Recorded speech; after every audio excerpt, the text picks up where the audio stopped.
Bismillahirrahmanirrahim. Assalamualaikum warahmatullahi wabarakatuh. Kaum muslimin muslimat yang dirahmati oleh Allah Subhanahu wa taala. Video kita kali ini adalah membahas terkait dengan sistem kehidupan yang diterapkan oleh Rasulullah dan para sahabatnya sehingga menjadi khalifah, pemimpin-pemimpin yang luar biasa. Nah, untuk video kali ini yang akan disampaikan oleh Ustadz Adi Hidayat menjelaskan bagaimana sistem orang menjadi sukses, orang berkembang sehingga menjadi pemimpin yang luar biasa, menjadi pemimpin cukup dari segi ekonomi, fisik, dan lain sebagainya. Yang menerangkan tentang sistem kehidupan berupa ketetapan Allah yang disertai dengan pedoman ini, ya, dan konsekuensi. Jadi ketika sistem itu ditetapkan oleh Allah, disertakan pedoman untuk menerangkan kepada kita bagaimana keberlangsungan hidup itu, ya, dari mulai informasi-informasi, perintah, larangan, sistemnya, resikonya, dan sebagainya dijelaskan sepenuhnya. Kemudian support yang baiknya, provokasi yang jeleknya, asalnya dari mana, kenapa seperti itu, sampai diharapkan dengan itu semua kita dapat sukses menjalani misi sebagai khalifah sekaligus hamba Allah di muka bumi. Kan? Yang ditetapkan dalam kitab ini pedomannya dan berlaku bagi setiap perjalanan hidup makhluk. Jadi semua sistem ini telah Allah tetapkan, ya, sifatnya sudah mutlak sesuai kehendak Allah Subhanahu wa taala bimasyiatihi taala, kan, dan mengikat kepada semua makhluk yang berkehidupan. Karena sistemnya sistem kehidupan, maka mengikat pada semua makhluk yang berkehidupan. Penting kita untuk memahami qada dan qadar ini sehingga kita bisa mengetahui, ya, dengan detil, mengetahui dengan baik tentang sistem yang berlangsung dan berlaku dalam kehidupan kita. Orang yang mengetahui sistemnya, orang yang mengetahui alurnya, maka dengan itu semua dia akan mudah menjalani kehidupan. Dia akan mengerti, oh kalau terjadi begini, ini maksudnya. Oh kalau ada seperti ini hikmahnya. Maka dengan itulah kemudian kehidupan akan cenderung dihadapi dengan ketenangan, kenyamanan, ketentraman, dan hal-hal baik lainnya yang terakumulasi dalam kebahagiaan itu.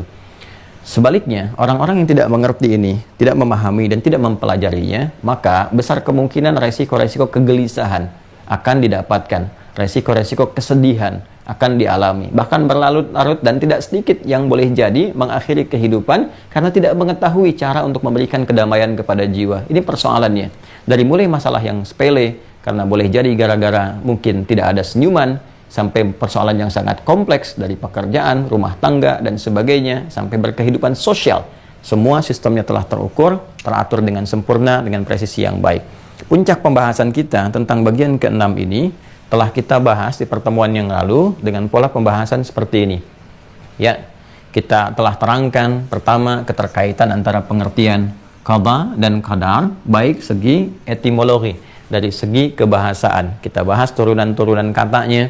Kapan dia menjadi qadar? Kalau disebutkan dengan qadar, ya, qadara, ini menunjuk berarti kepada sistem kehidupannya. Qadara, gitu kan? Qadara. Ya. Ataupun dari verb, kata kerja, ya, saya tambahkan ini. Saya tadi berjanji kepada Anda tidak mencoret, gitu kan? Ya, jadi saya tidak mencoret, tapi di sini saya memberikan satu tambahan tulisan. Jelas, ya, jadi saya tidak mengingkari janji di sini. Saya mengatakan saya tidak akan mencoret, tapi akan menambahkan, kan tidak saya katakan. Jadi saya detilkan sedikit untuk memberikan pemahaman. Ini verbnya, kalau menjadi kata benda pun kita tambahkan un di akhirnya, qadarun. Sesuai nanti dengan posisi Arabnya, tempat dalam gramatikal bahasa Arab yang menentukan perubahan kata. Bisa qadaran, ya, bisa qadarun, atau bisa qadarin, sesuai dengan keadaan-keadaan kata ini ditempatkan dalam konteks kalimatnya. Nah, ini kalau sudah disebutkan dengan diksi seperti ini, dengan kata ini, lafadz ini, maka yang dimaksudkan sistemnya yang telah tetap. Ya, sesuatu yang telah tetap, kemudian berlaku, terukur secara sempurna, presisinya sempurna, maka disebut dengan, kalau kita sifati, maqdura. Jadi kalau kita gabungkan qadaram maqdura, ya, itu ada di Quran surah ke-33. Quran surah 33 Al-Ahzab, ini belum saya sampaikan, ayat 38. Ya. Sudah?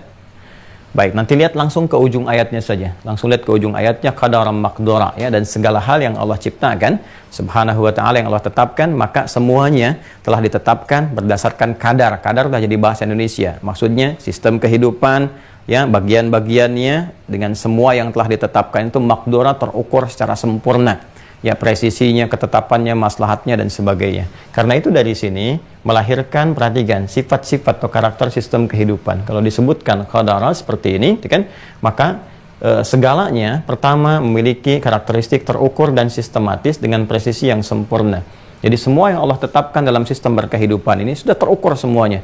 Ya, rizki saja terukur untuk kita. Ya, sudah jelas sampai dengan kematian itu tiba. Dan itu mengandung maslahat. Kemudian juga bentuk tubuh kita saat dicipta, gitu kan? Bagaimana Allah mencipta, membentuk kita sangat sempurna sesuai dengan maslahat kita. Bahkan Masya Allah, presisinya luar biasa sempurna. Yang di Asia penampakannya seperti ini, yang di Eropa seperti ini, yang di Afrika demikian. Ya, bukan ingin menunjukkan satu hal yang rasial, tidak. Tapi dibalik semua perbedaan-perbedaan warna kulit, tampilan fisik itu, ternyata itu adalah gambaran dari kekuasaan Allah yang memberikan kemaslahatan kepada kita untuk menyesuaikan dengan iklim dan lingkungan di mana tempat kita menetap dan tinggal, sehingga dengan itu mudah kita beraktivitas. Itu yang sangat luar biasa, ya. Dan itu nanti akan diketahui berdasarkan perjalanan kehidupan. Nanti kalau kita jalani surah Ar-Rum itu surah ke-30, ya, kalau teman-teman bacakan dari ayat 19, 20, 21 sampai ke pernikahan, itu kan, dan terus itu kan sampai ke 22, 23, 24, 25-nya. Nah, di antara sekian banyak itu sebelum masuk ke fase pernikahan Allah jelaskan wa min ayatihi, gitu kan, dan di antara tanda-tanda kebesaran Allah Subhanahu wa taala adalah menciptakan manusia dengan bagaimana ikhtilafu alsinatikum wa alwanikum, dengan perbedaan bahasa, gitu kan, dan juga ragam kulitnya, pigmen kulitnya, dan semua itu tanda-tanda kebesaran Allah untuk memberikan kesesuaian dengan maslahat lingkungan. Tegaskan lagi di surat At-Tin nanti, laqad khalaqnal insana fi ahsani taqwim. Sungguh Allah mencipta manusia dengan tubuh yang sempurna, dengan presisi yang sempurna, terukur dan sistematis. Ini karena itulah hal-hal yang terkait dengan ini ditegaskan lagi di Quran surah ke-54, kemarin yang kita bahas ayat ke-49. Quran surah ke-54 ayat ke-49, ya. Inna kulla syai'in khalaqnahu biqadar. Kalimatnya menggunakan qadar. Ya, inna kulla syai'in khalaqnahu biqadar. Sungguh demi keagunganku, kata Allah Subhanahu wa taala, ya kan, segala hal kami ciptakan, segala hal, semua, ya, yang Allah cipta, berarti makhluk semua diciptakan, ditetapkan oleh Allah Subhanahu wa taala biqadar. Dengan apa? Ya, dengan ukuran, ya, kemudian dengan sistem, dengan presisi yang sangat sempurna, ya, dengan bagian-bagiannya, ya, yang sesuai dengan maslahat. Bagian kedua mengandung maslahat bagi setiap makhluk, ada kadarnya, ada ukurannya, ya, yang berlangsung baik bagi dirinya, berkehidupan personal, komunal, ataupun sosial, atau interaksi dengan alam semesta ini.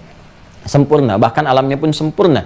Nanti kita bisa lihat bagaimana ayat-ayat dalam Al-Quran menunjukkan bahwa dalam perputaran ini di benda langit, itu kan, kita dapatkan dalam kehidupan langit disebutkan nanti ada tentang matahari, ada tentang bulan, ada bintang gemintang, ada kawakib, gitu kan, atau benda-benda langit, ya, dari mulai asteroid, planet-planet, dan sebagainya. Isyaratnya sangat sempurna. Bahkan bagaimana disebutkan tentang bumi, ya, mengitari matahari, gitu kan, kemudian setiap itu ada porosnya sendiri, ya, bagaimana bulan juga demikian punya porosnya sendiri, dan sebagainya. Itu sangat sempurna sekali. Bagaimana setahun ada 12 bulan, inna iddatasy syuhuri 'indallahi 12 syahran fi kitabillah, gitu kan, ya, yauma khalaqas samawati wal ardh minha arba'atun hurum. Itu jelaskan setahun ada 12 bulan, dan itu Al-Quran sempurna menerangkannya. Ini, ya, jadi mengandung maslahat bagi setiap makhluk. Kemudian sistem ini pun menghadirkan konsekuensi. Jadi kalau kita, ya, seperti yang normal dalam kehidupan dunia misalnya, kan, ya, aspek dunia saja ada sistemnya sendiri ditetapkan oleh Allah. Misal kalau ada rutinitas yang kita jalani, makan, dijelaskan kalau makan dampaknya akan seperti ini, tidak makan akan seperti ini. Itu normal. Ya, hukum umum, namanya sunnatullah fil kaun, sistem yang Allah tetapkan dalam berkehidupan secara umum. Nanti menjadi ibadah kalau diniatkan karena Allah dengan bismillahirrahmanirrahim, diniatkan ibadah, maka rutinitas berubah menjadi ibadah. Kalau nggak diniatkan untuk kepentingan ibadah, maka berlaku seperti rutinitas saja. Jalan, olahraga, makan, minum, itu sistem dalam berkehidupan yang kita jalani. Ya, kalau makan yang menyehatkan akan begini. Ya, makan yang tidak menyehatkan akan begini. Nanti turun ayat menjelaskan seperti Al-Baqarah ayat 168. Ya ayyuhan nasu kulu mimma fil ardi halalan thayyibah, kan? Hei semua manusia, makanlah, silahkan berpetualang di bumi untuk mencukupi kebutuhan hidup, minimal untuk kebutuhan jasmani kamu bisa makan. Ya, dapatkan dengan cara yang legal, sebab kalau tidak legal konsekuensi akan begini. Nanti dari turunan ini manusia dengan instingnya ya itu membuat hukum-hukum lokal. Ya, padahal apa? Itu bawaan fitrah sebetulnya untuk menerapkan sistem yang dimaksudkan. Nah, dan semua akan kembali kepada hukum Allah. Sedapat bagaimanapun manusia membuat yang ideal, pada akhirnya nggak akan lepas dari sistem kehidupan yang telah ditetapkan oleh Allah. Dan ini yang paling ideal, ini yang paling sempurna. Ya, karena itulah diterapkan dimanapun pasti mengandung maslahat dan tidak akan bertentangan dengan karakteristik manusia yang berkehidupan di tempat yang dimaksudkan. Bahkan bisa mengangkat dengan lebih indah lagi dan melahirkan peradaban-peradaban yang dinantikan. Ya, saya kan pernah beri gambaran kenapa Al-Quran diturunkan di komunitas jahiliyah, gitu kan?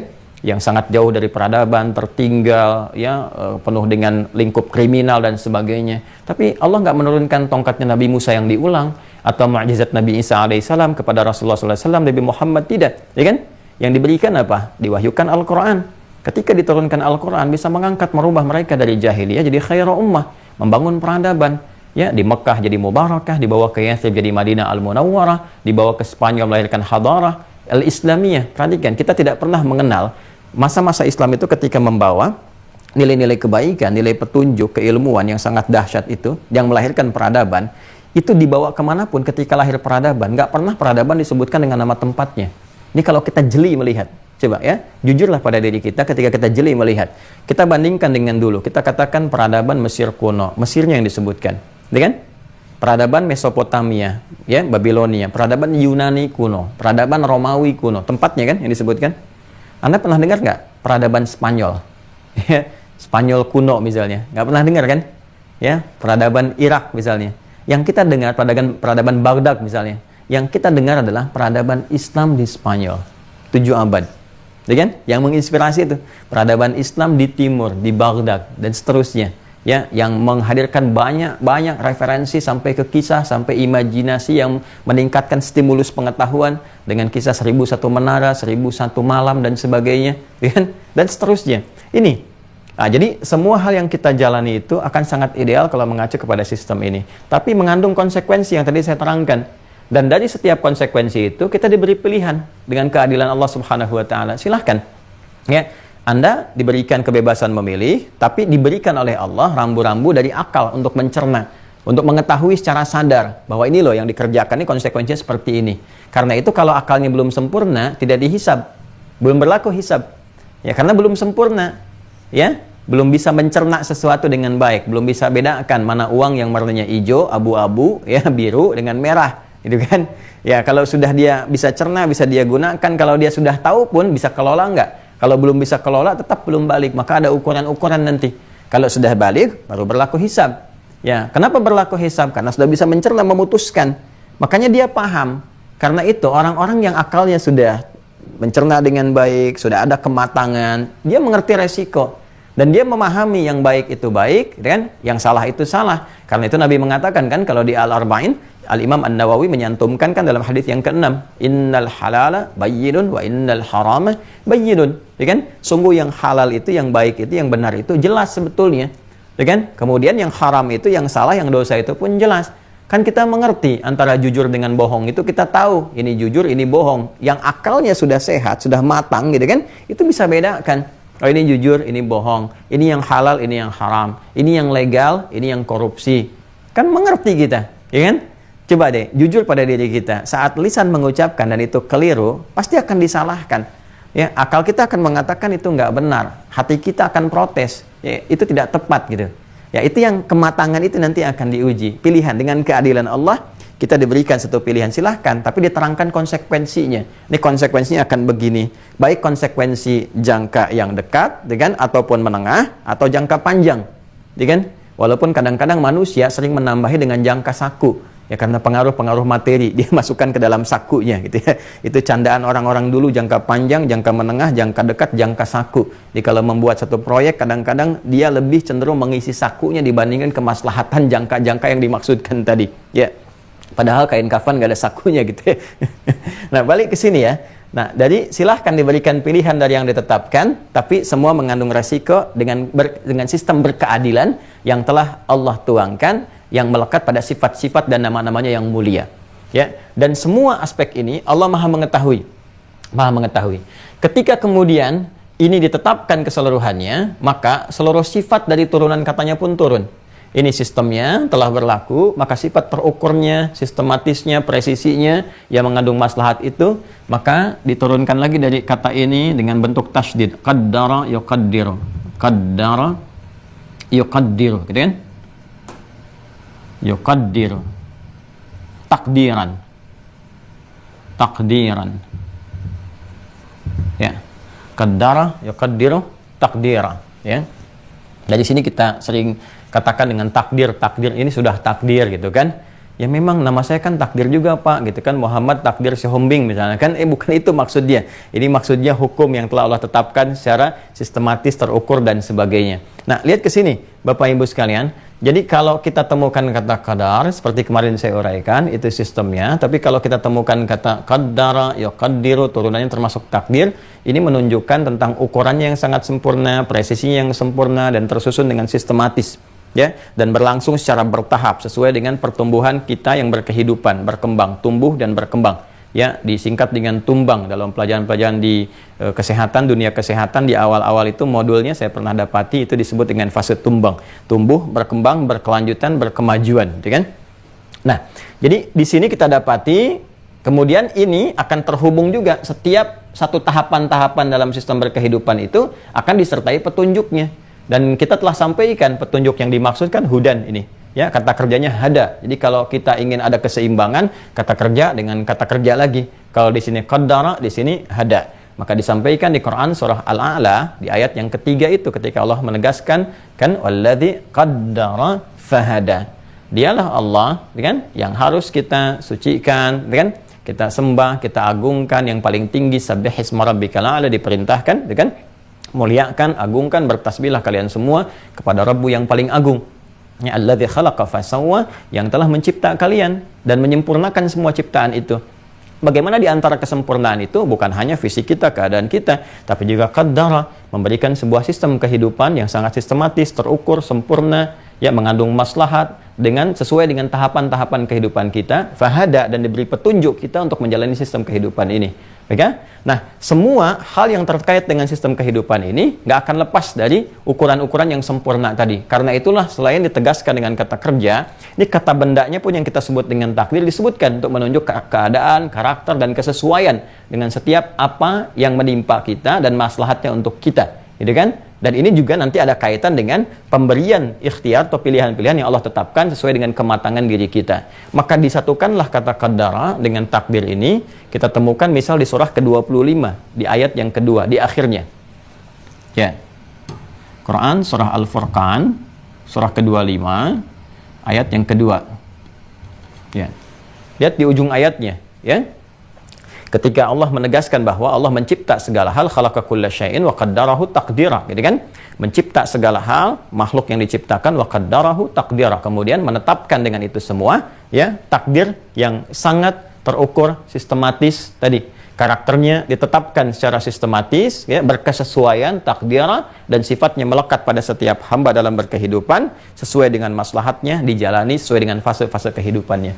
Ini yang kemudian kita jalani, sampai semua ini kita selesaikan, teman-teman sekalian, ya, dan kembali kepada Allah. Maka saat kembali kepada Allah itulah dalam hal ini ditampilkan semua hal yang terkait keagungan Allah yang menetapkan itu semua, membuat ini. Jadi kita mengerti, oh ini maksudnya ketika kita berpulang, kita memahami sistem kehidupan ini seperti ini, keagungannya begini, hasilnya seperti ini. Maka ketika Allah memberikan keterangan yang terkait dengan keagungannya, kata ini pun mesti harus lebih agung lagi, naik lagi bentuknya. Ya, karena ini sudah terkait dengan keagungan Allah yang menetapkan semua sistem ini. Setelah kita memahami, kan kalau sudah paham, mengerti, baru kita menyadari, kan? Sama kalau kita di surat Al-Kahf itu, ya, kalau kita baca, kan itu ada 4 kisah viral, sering saya sampaikan, kisah para pemuda, kisah 2 orang sahabat, yang satu sangat kaya dan terkonfirmasi oleh sahabatnya dengan berdialog, kan?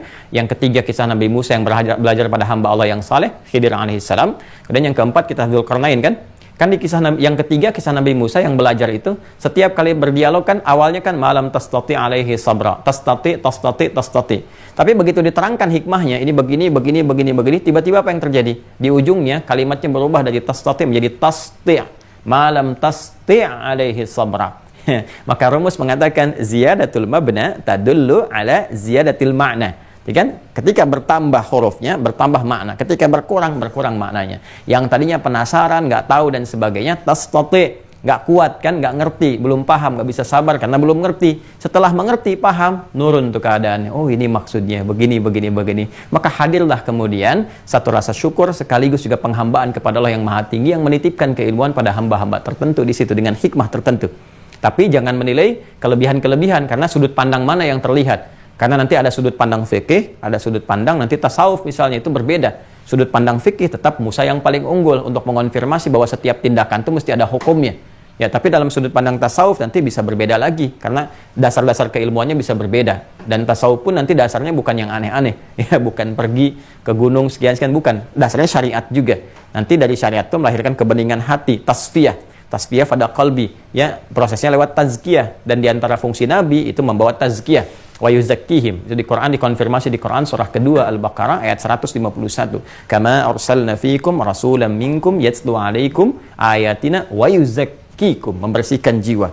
Ya, kalau sudah bersih, bersihkan disaring. Ya, sesuatu yang disaring dibersihkan kotorannya sehingga muncul beningnya, saringannya disebut dengan tasfiyah.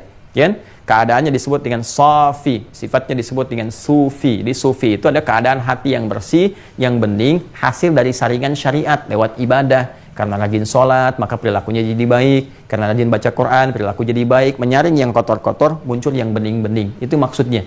Jadi tasawuf pun nggak lekat dari syariat. Ada tuntunan bagaimana cara berzikir, cara sholat, dan tidak keluar dari tuntunan-tuntunan syariat. Jadi hati-hati juga ya. Mohon maaf sedikit lompat, tapi nanti kita akan bahas saat masuk bab akhlak. Ya, ini yang nggak boleh, ini yang bisa diikuti, ini yang harus hati-hati dan sebagainya. Dan para ulama kita sudah banyak menyinggung tentang hal itu. Nanti kalau sudah masuk babnya saya terangkan supaya mengerti. Jadi kalau baca keadaan di masyarakat, oh kita paham. Ini maksudnya ini, dalilnya ke sini. Oh ini yang nggak ada, ini yang ditinggalkan, yang aneh-aneh ini yang dijauhi. Ya, paham ya? Yuk kembali ke sini teman-teman. Karena lebih tinggi, lebih agung lagi, maka bentuknya superlatif. Jadi ini qadara, datar, ini qaddara pakai tasydid. Yang ini harus dari superlatif, tambah lagi. Ya, ziyadatul mabna tadullu ala ziyadatil ma'na. Maka kita turunkan ke sini dengan bentuknya iqtadara. Nah, tambah lagi kan? Ini 3, ini 4. Ini 4 huruf nih. Qaf, dal, ada tasydid jadi double. Qaf, dal, ra. Yang ini 5 huruf. Ya kan? Alif atau hamzah wasal, di sini qaf, ta, dal, ra. Ya kan? Karena terkait dengan sifat yang melekat, berarti harus isim fa'il kan? Kata benda. Sifat yang melekat itu sudah kata benda, ya kan? Ya, kalau ke manusia jadi amana, jadi mukmin, kan? Aslama, jadi muslim. Ya, kalau kita berikan kepada bentuk umum isim fa'il yang melekat, maka bentuknya pun harus superlatif, mubalaghah karena terkait dengan Allah. Maka iqtadara, ya kan? Ini sudah naik ke sini. Kalau ini kan qadir, ya kan? Kita sudah sampaikan. Kalau ini muqaddir, kalau ini muqtadir. Maka ketika kembali kepada Allah Subhanahu wa taala, kita berpulang, insya Allah mendapatkan rahmatnya, ditempatkan di surga yang mulia bersama orang-orang mulia, khususnya Rasulullah tercinta sallallahu alaihi wasallam, gitu kan? Kita mengerti, oh ini sistem kehidupan nih yang telah dijalani, akhirnya begini penuh dengan keindahan, lalu kita memuji Allah, bertasbih kepadanya, mengkuduskannya dan sebagainya, ya. Maka semua itu ketika kita lakukan, kita menyadari kebesaran Allah. Yang besar yang memiliki disebut dengan Malik atau Malik, ya kan? Yang maha menentukan, membuat sistem yang sangat agung disebut Muqtadir. Maka Quran surah ke-54 ayat 55. Quran surah 54 ayat 55. Dan ini ayat favorit diantaranya dari satu ulama besar, Syekhul Islam Ibnu Taimiyah. Ya, Ibnu Taimiyah itu Syekhul Islam itu memiliki ayat favorit yang ini. Di penghujung akhir perjuangannya, saat berjuang dan kemudian meninggal itu membacakan ini. Ya, Quran surah ke-54 Al-Qamar di ayat 55. Ya, lihat di ujung ayatnya. Fi maq'adi sidqin 'inda malikim muqtadir. Ada? Ya, kan kalau kita urut ke sebelumnya, innal muttaqina fi jannatin wa nahar, terus, ya kan? Nah, sampai kita temukan fi maq'adi sidqin, di tempat yang paling benar, tempat terindah. Maq'adi sidqin itu surga maksudnya, ya. Karena kita meyakini bahwa kita akan berpulang, gitu kan, dihisab, dan hisab tertingginya ketika baik mendapatkan tempat tertinggi yang membenarkan, ya, mengonfirmasi kebenaran dari perilaku amal soleh kita. Karena itu dikatakan dalam syahadat yang hadis riwayat Ubadah bin As-Samit itu yang saya bacakan di kitab Fathul Majid itu dulu, ya kan? Inna wal jannata haqqun wan nar haqqun, dan jannah itu, surga itu hak, ada benarnya. Makanya dikonfirmasi oleh Al-Qur'an, fi maq'adis sidqin, orang-orang membenarkan itu. Jannahnya hak mutlak dan sebagainya. Tapi sifat manusianya kadang ada yang ragu, ya kan? Nah, ketika sebagian meyakini itu benar adanya, sebagian ragu, dia nggak dapat. Karena sifat relatif manusia itu yang memandang tentang kebenaran surga dan neraka, manusia pada umumnya. Sedangkan orang Islam membenarkannya, maka kalimatnya itu di situ menggunakan kata sidqin, karena persepsi manusia menilainya itu. Maka disampaikan dengan bahasa Al-Quran, mengonfirmasi. Itulah indahnya Al-Quran. Ya, kebenaran mutlaknya disebut dengan hak, tapi ketika memberikan gambaran pada penilaian manusia, kadang-kadang manusia yang kurang paham karena ilmunya, maka menjadi relatif dalam pandangan manusia, maka dibuktikan kebenaran itu. Ketika nyata, fi maq'adis sidqin, di tempat yang mengonfirmasi kebenaran dari apa yang telah kami kerjakan, 'inda malikin ya muqtadir. Fi maq'adi sidqin 'inda malikin muqtadir. Menggunakan kata turunan ini iqtadara, maka sifatnya melekat pada Allahnya muqtadir. Nah, ini ya gambaran yang telah kita uraikan teman-teman sekalian. Saat waktu ini ditetapkan, sistem kehidupan setelah semua itu kan dengan kehendak Allah Subhanahu wa taala, bimasyiatinya kita diberikan tugas dan sebagai makhluk tercipta, ditetapkannya sistem kehidupan ini, ketetapannya ketika berlaku, maka katanya ini berubah dari qadara atau qadarun jadi qadrun, ya kan? Qadrun, akar ini juga. Ya. Nah, ini. Kapan ditetapkannya? Dalam informasi Al-Quran, wallahu a'lam bissawab, ya, akan apa yang terjadi semua atas kehendak Allah, kita tidak mengetahui kecuali saat berpulang, sehingga kita bisa mengatakan alhamdulillah, ya, alhamdulillah, alhamdulillah, semua terkonfirmasi, kita berada di tempat yang indah, ya, fi maq'adi sidqin 'inda malikin muqtadir dan sebagainya. Nah, tapi Al-Quran mengonfirmasi kepada kita dengan disampaikan di Quran surah ke-97. Saya tidak mengatakan bulatan, ya. Saya kan tadi mengatakan coretan, saya tidak akan mencoret, tapi kan ini membulati, ya. Jadi saya tidak coret, Anda masih bisa citrakan. Saya betul-betul menjaga supaya nggak keliru atas apa yang saya sampaikan. Ya, ini Quran surah 97 Al-Qadar, ya, suratul Qadri. Kita terjemahkan ke dalam bahasa Indonesianya dengan qadar, gitu kan. Padahal nanti ada presisi dalam penunjukan diksinya. Ini qadarun, ya kan? Ini qadrun. Ya, perhatikan ketika semua ini telah mulai ditetapkan, berlaku, gitu kan? Ya, mulai berlaku, ya, ditetapkannya kapan? Disebutkan dikonfirmasi di surah Al-Qadar, surah 97, gitu kan? Bersamaan dengan ditetapkannya ini, diturunkan pula kemudian pedomannya. Ya, pedomannya. Kalau terkait dengan kita saat ini Al-Qur'an kan yang paling mulia karena mengcover dan menjelaskan semua sistem berkehidupan itu. Maka Allah sampaikan inna anzalnahu fi lailatul Qadar, kan? Wa ma adraka ma Lailatul Qadar. Nah, itu lailah. Saya sering katakan ada lail, ada lailah, itu berbeda. Ya, kalau disebutkan lail itu malam. Ingat ya, lail itu waktunya, menunjuk kepada waktunya. Malam dengan segala turunannya, baik bentuk jama atau yang lainnya. Lail, kemudian layali jamanya. Kan lail, layali, lela, lili dan seterusnya. Ya, ibu lela, ibu malam-malam, gitu kan, malam, turunan dari kata lail. Tapi kalau ada ta di ujungnya, ya, ta itu menunjukkan sebuah sifat, keistimewaan, karakter tertentu dan sebagainya. Jadi kalau ada lail tambah ta, lailah, jadi yang istimewa, malam yang sangat istimewa. Kenapa istimewa? Karena ada ini peristiwa qadar, berlakunya semua sistem kehidupan yang Allah telah tetapkan. Nah, berlangsungnya kapan? Terkonfirmasi berlangsung pada satu malam. Malamnya kapan? Wallahu a'lam, yang penting Allah tetapkan, ya. Tapi bersamaan dengan itu kemudian diturunkan pedoman. Jadi inilah keadilan Allah. Di sini terkonfirmasi sifat keadilan Allah Subhanahu wa taala, al-adlu. Ya. Maha adil, al-adlu. Ya. Adil. Begitu sistem berlaku, kan? Pedomannya pun sudah ada. Ya, jadi nggak dibuat tapi pedoman nggak ada. Disuruh tugas tapi misalnya tupoksinya nggak jelas. Nggak begitu. Sifat yang melekat pada Allah sempurna keseluruhannya. Ya, termasuk apa yang Allah tetapkan, apa yang Allah buat. Jadi begitu kemudian ini berlaku, kemudian pedoman juga telah tetap berlaku sempurna, gitu kan? Maka dikonfirmasi, ya, berketetapan di satu malam yang Allahu a'lam keadaannya seperti apa, tapi malam ini ditemukan di mana dari sekian malam yang kita lewati dalam berkehidupan. Maka ada clue yang kita temukan, ada satu isyarat kunci dalam Al-Qur'an. Karena ini disertakan dengan turunnya pedoman yaitu Al-Qur'an, inna anzalnahu. Kalimatnya menggunakan kata anzala, ya kan? Nah, dan kata anzala ini menunjukkan proses yang turun secara sekaligus, ya. Anzala turun sekaligus, beda dengan nazzala yang kemarin saya terangkan, ya kan?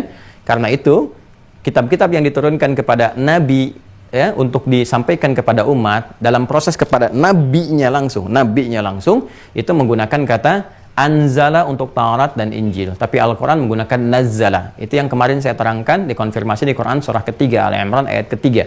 Nazzala 'alaikal kitaba bil haqqi musaddiqan lima bayna yadayhi wa anzalat Taurata wal Injil. Gitu kan? Tapi Al-Quran sangat unik karena istimewa, karena luar biasa, petunjuk berkehidupan sampai kehidupan berakhir. Maka sebelum diturunkan kepada nabinya diviralkan dulu di kalangan semua penduduk para langit, ya kan? Di kalangan seluruh penduduk semua tingkatan langit, turun dari Lauh Mahfuz diturunkan ke Baitul Izzah, Sama'id Dunya, ya, langit yang langsung terkoneksikan dengan kehidupan manusia di bumi, di dunia, ya kan? Nah, ini bagaimana bentuknya Allahu a'lam. Nanti di surah Az-Zumar kan pernah saya sampaikan, dikonfirmasi saat pulang, wa futihat abwabuha, dibuka semua pintu-pintunya, surganya dibuka, langit juga dibuka semua pintunya, seperti Rasulullah SAW mengalami peristiwa Isra dan Mi'raj itu, terbuka semua. Nanti saat kita meninggal, pulang, ya, peristiwa terjadi besar, dihisab, kita akan mengerti apa yang telah terjadi, gitu kan? Alhamdulillah, gitu kan? Nah, nanti itu batas langit yang paling rendahnya, yang paling tingkat bawah terkait dengan kehidupan dunia, yang koneksi itu disebut dengan Sama'id Dunya. Kemarin saya janji menampilkan satu kitab atau dua kitab. Yang pertama Al-Itqan, ini karangan Al-Imam Jalaluddin As-Suyuti ini ya, Al-Itqan fi Ulumil Quran, ya, di halaman 64 kalau tidak keliru ya. Mudah-mudahan benar. Kalau enggak kita cari lagi. Bismillah. Ya benar. Ya. An-Naw' as-sadis asyar, ya. Ini pembahasan yang ke-16 fi kaifiyati inzalihi. Bagaimana cara turunnya Al-Qur'an. Ya, kemudian di sini kita akan temukan bab, teman-teman sekalian. Nih, al-mas'alatul ula, ya kan? Persoalan yang pertama, pembahasan yang pertama. Qala ta'ala, Allah Subhanahu wa taala berfirman, "Syahrul Ramadan alladzi unzila fihi al-Qur'an." Fil Baqarah, ya kan? Allah berfirman di surah Al-Baqarah ayat 185 yang tadi saya sampaikan, waqala, dan juga berfirman di Quran surah Al-Qadar ayat pertama, "Inna anzalnahu fi lailatul qadar." Ya. Nah, ini yang saya konfirmasikan. Jadi apa yang saya sampaikan tadi itu terkonfirmasi dari kitab, karena kami belajar memang kitabnya dari guru-guru kami ya, dari beragam kitab Ulumul Quran. Jadi ini saya tunjukkan untuk menguatkan ya, jangan nanti ada dugaan ini kait-kaitkan atau hanya cocok logi gitu, cocok-cocokan, tidak. Ini terkonfirmasi. Dia saya memudahkan, kadang nggak saya bawakan kitabnya untuk memudahkan. Tapi kadang sering ada sementara orang bertanya, itu ngajinya pakai kitab nggak gitu ya. Maka ini kita tunjukkan. Nah, di sini kemudian ikhtalafa fi kaifiyati inzalihi min al-lawhil mahfuz ala thalathati aqwanin. Jadi kan para ulama memberikan ragam pandangan tentang proses turunnya Al-Qur'an dari Lauh Mahfuz. Yang tertinggi Lauh Mahfuz itu kan yang paling tingginya. Ya, di situ ada qadar yang telah ditetapkan, hudan, pedoman kehidupan yang telah ditetapkan bersamaan dengan itu. Nah, begitu diturunkan, nah ini dia ya. Kemudian ahaduha wa huwal ashahul ashhar, ya, dan ini ragam, di antara ragam itu yang paling terkuat, paling populer, paling viral gitu kan, annahu nazala ila sama'id dunya lailatul qadri jumlatan wahidah thumma nazala ba'da dzalika munajjaman fi 20 sana, gitu kan, au 23 au 23. Nah, kurang lebih ketika kita terjemahkan, pendapat yang terkuat, yang paling sahih, yang paling populer, paling viral adalah Al-Quran itu pertama sebelum turun kepada Rasulullah, kan? Secara bertahap itu kurang lebih 20 tahun atau 23 tahun seperti beliau sampaikan tadi, kurang lebih gitu kan? Karena masanya kan presisinya berdasar hitungan-hitungan yang berlangsung dalam berkehidupan kita, ya. Dan disampaikan kepada kita, ada yang menghitung tempatnya 22 tahun, 2 bulan, 22 hari, ada yang mengambil keumumannya kurang lebih 23 tahun, seperti itu gitu ya. Nah, sebelum turun kepada Rasulnya, ini keistimewaan Al-Quran. Kalau Nabi yang lain kan langsung dikasihkan Musa 10 perintah Tuhan, kan 10 perintah Allah di Taurat. Isa meneruskan dari Taurat, dikonfirmasi, diberikan Injil, gitu kan, untuk karakter umatnya sebagai tambahan. Al-Quran karena mulia, penutup, istimewa, berkehidupannya sampai akhir, maka diviralkan dulu. Ini mengonfirmasi semua kitab yang sebelumnya, mencakup yang akan setelahnya. Maka semua penduduk langit mengetahui ini yang paling dahsyat, paling agung, gitu kan. Tapi nggak ada yang tahu juga tentang isinya. Karena semua turun begitu saja, diviralkan, ini turun nih bersamaan dengan qadar. Jadi Baitul Izzah, nanti ada malaikat yang ditugaskan tertentu untuk menyampaikannya, seperti Jibril terkait wahyu, mengonfirmasikan kepada Rasulullah. Itu yang kemudian diturunkan setelah itu kepada Nabi Muhammad SAW. Jadi proses pertama di Baitul Izzah, tempat keagungan, Sama'id Dunya. Ini kitab yang pertama yang saya janjikan kemarin, ya, sudah tepati. Kemudian yang Syekh Mena' Al-Qattan, ya, yang Mabahith fi Ulumil Quran, ini kitabnya. Ya, ini kitabnya. Ya ini lebih ringan, ya yang ini lebih ringan, ini lebih mirip Khulasah lah, intisari ya. Ini cukup bagus, saya referensikan sistematis. Ini juga bagus ya. Nanti ada Al-Burhan fi Ulumil Quran lil Imam Zarkashi juga sangat bagus ya. Ya, ini lebih sistematis karena ini agak kontemporer ya. Jadi ini juga mengurutkan dari sini, dari Al-Itqan, dari kitab Al-Burhan, dari macam-macam dihimpun jadi satu ya kan. Kemudian disistematiskan. Ini di halaman 96 kalau saya nggak keliru. Bismillah. Karena kita ada punya halakoh kecil dengan murid-murid khusus bahas, jadi masih kita jaga. Nah ini halaman 96 yang saya katakan, ini yang halaman 95-nya, ini bab tentang nuzulul Quran. Ya. Nah halaman 96-nya betul, ya konfirmasi tentang sama'id dunyanya. Ya, jadi halaman 95 pembahasan tentang nuzulul Qur'annya, yang diterangkan tentang tadi ayat-ayatnya, nanti sama dunya di halaman 96. Yang tadi kan disampaikan pendapat paling populer gitu kan, paling viral. Siapa yang berpendapat ini dikonfirmasi di sini. Qala an Ibnu Abbasin radhiyallahu taala anhuma, dari Ibnu Abbas, semoga Allah meridai, merahmati kita beliau dan keluarganya. Dan Ibnu Abbas itu ingat turjumanil Qur'an, ya pakar Al-Qur'an yang ditetapkan oleh Rasulullah SAW, yang didoakan dengan kalimat Nabi yang sangat populer, Allahumma faqihhu fid din wa alimhu ta'wil. Unzilal Qur'anu jumlatan wahidah ilas sama'id dunya lailatul qadri. Tuh, terkonfirmasi ya. Jadi apa yang saya sampaikan jelas di sini ya. Unzilal Qur'anu, Al-Qur'an itu diturunkan pakai unzila, bentuk pasif dari anzala yunzilu. Jelas ya? Al-Qur'an diturunkan jumlatan wahidah secara sekaligus ilas sama'id dunya ya. Jadi 30 juz itu turun ke langit dunia, diviralkan dulu. Ya diviralkan dulu. Ya, wah ini turun nih besar tuh dan sebagainya, turun agung ya. Dah bersamaan dengan kadar manusia tuh. Ya fis sama'id dunya. Bersamaan dengan itu kemudian apa yang terjadi? Nanti setelah itu Nabi ditugaskan kan? Nah, berlangsung teman-teman sekalian, dari penugasan itu turun nanti secara bertahap kepada Rasulullah SAW, kan? Membawa petunjuk sesuai dengan kemaslahatan dan sebagainya. Maka disebutkan tsumma unzila ba'da dzalika fi 20 sanah, ya kan? Maka diturunkan itu kepada Nabi SAW bertahap. Kurang lebih sekitar 20 tahunan. Ya, karena orang Arab itu kalau mengambil bilangan bulat ya, dan ada penyerta sedikit-sedikit disebutkan yang bulatnya. Seperti Al-Arba'in An-Nawawiyah 40 padahal jumlahnya 42. Alfiyah Ibnu Malik, Alfiyah itu kan 1000, sekitar 1000 padahal hadisnya 1002 bait. Nah, yang kalamun laftun mufidun kastaqim wa sunna filun thumma harful kalim itu 1002 bait. Ya, tapi digenapkan jadi 1000. Ini sekitar 20-an itu kan. Nah, di sama'id dunya, turun ke langit dunia, diturunkan ke langit dunia, Lailatul Qadri dikonfirmasi oleh sahabat ya Ibnu Abbas radhiyallahu taala anhuma, waktunya bersamaan dengan malam Al-Qadar. Ini bertetapan ini. Jadi ini berlangsung waktunya satu malam yang wallahu alam kita tidak ketahui, tapi ketika Quran diturunkan kan Ramadan, Al-Baqarah 185. Ya artinya ada di satu masa yang terkait dengan malam-malam Ramadan. Karena itulah kita diminta mencari oleh Al-Quran untuk meningkatkan ibadah kepada Allah. Mencari itu bukan mencari biasa, ada hikmah di situ. Ya, apa itu? Mencari jati diri kita. Ya, makanya malam-malam Ramadan itu kita diminta merenung, menelaah, mentadaburi, menghidupkan malam, sholat, minta petunjuk, belajar. Makanya Nabi itu mendaras. Ya, orang Sunda bilang ngadaras gitu. Ngadaras itu kan dari kata darasa. Pelajari kembali, talaki, dan tilawah dengan malaikat, menyetorkan hafalan, terus memberikan kesan kepada kita, petunjuk. Ini harusnya demikian. Jadi malam-malam tuh merenung. Saya tuh hidup mau kemana sih gitu kan? Mau ngapain sampai usia segini? Terus kalau meninggal itu bagaimana nanti? Kan ditampakkan sekarang banyak meninggal. Apalagi suasana COVID.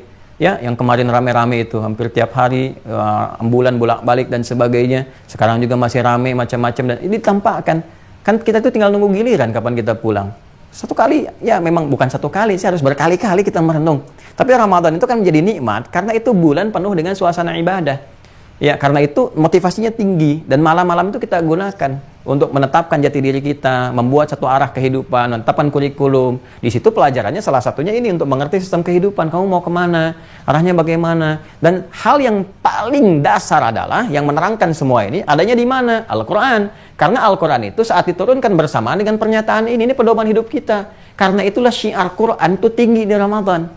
Banyak mengkaji lagi, orang mengaji lagi. Perhatikan para ulama kita, Allahu Akbar. Bagaimana berusaha meneladani Nabi dengan maksimal. Ya, berusaha sampai viral kan. Al-Imam Syafi'i itu Ya, bagaimana setiap harinya hatam Quran 1 kali, tapi Ramadan bisa 2 kali, siang dan malam, siang dan malam, siang dan malam. Saking inginnya memaknai, ya bagaimana Nabi SAW mengajarkan, memberikan kesan, mentadaburi Al-Quran. Karena Nabi itu kan sudah Nabi, Rasul, terjamin dan menyampaikan risalah. Kalau kita kan bukan. Maka ulama mengerti, saya bukan Nabi, saya bukan Rasul. Walaupun saya ditetapkan oleh Allah Subhanahu Wa Taala membawa misalnya nilai-nilai kemuliaan berdasar warisan Nabi, ulama, dan tetap mengaji lagi. Perbaiki diri, merasa mungkin banyak salahnya, istighfar, taubat, macam-macam. Karena pelajari ini. Itu rahasianya kenapa kita dalam Ramadan seringkali dekat dengan Al-Quran, dimudahkan akses ke Al-Quran, rajin baca. Ibu-ibu ada yang bahkan jarang pegang mushaf, malam-malam bisa tadarus. Tuh, bisa kelompok-kelompokan. Itu viral kan kisahnya. Ya, bisa narok sajadah tuh. Kita merindukan itu kan, hanya untuk sholat taraweh. Padahal taraweh kan sunnah kan?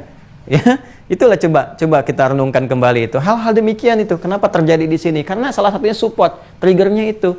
Dan Nabi meminta kita iltamisu, gitu kan? Ayo coba cari, buru itu malam Al-Qadar. Maksudnya apa memburu itu semua? Maksudnya untuk merenungkan kembali sehingga mendapati jati diri kehidupan kita. Karena itu tinggi nilainya. Ya lebih daripada 1000 bulan. 1000 bulan itu kan kalau dikonfirmasi ya ke usia kita juga.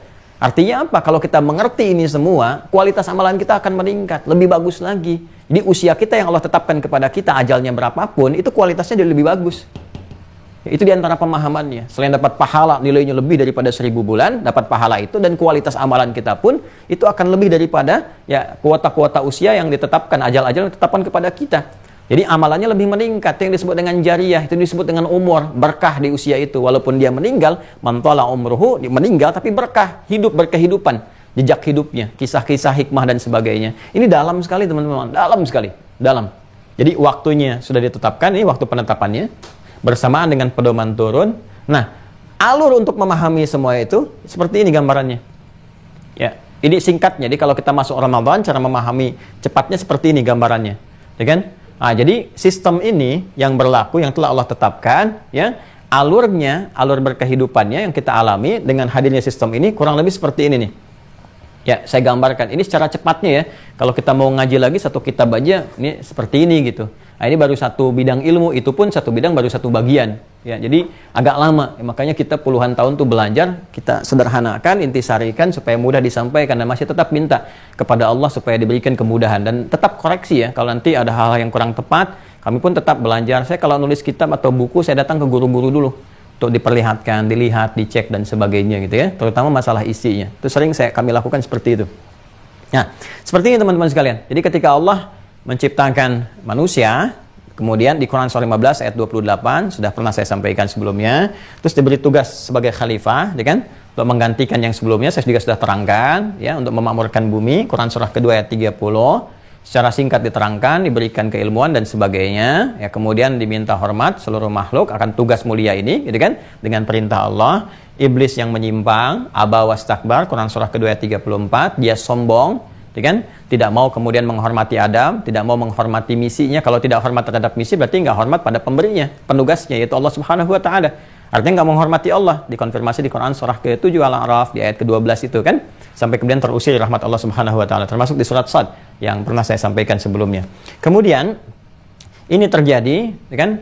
Adam kemudian dengan Hawa pun ya diminta untuk menjalani training di surga, tempat sementara untuk memberikan kesan nanti tempat pulangnya, ya kan? Tempatnya di jannah, di surga. Kalau yang ini latihan, ada perintah, ada larangan, sebagai miniatur latihan sebelum turun ke bumi. Karena surga yang akan kita dapati nanti nggak ada perintah lagi, nggak ada larangan lagi. Semua kenikmatan, semua kenikmatan, semua kenikmatan. Seperti yang pernah saya sampaikan.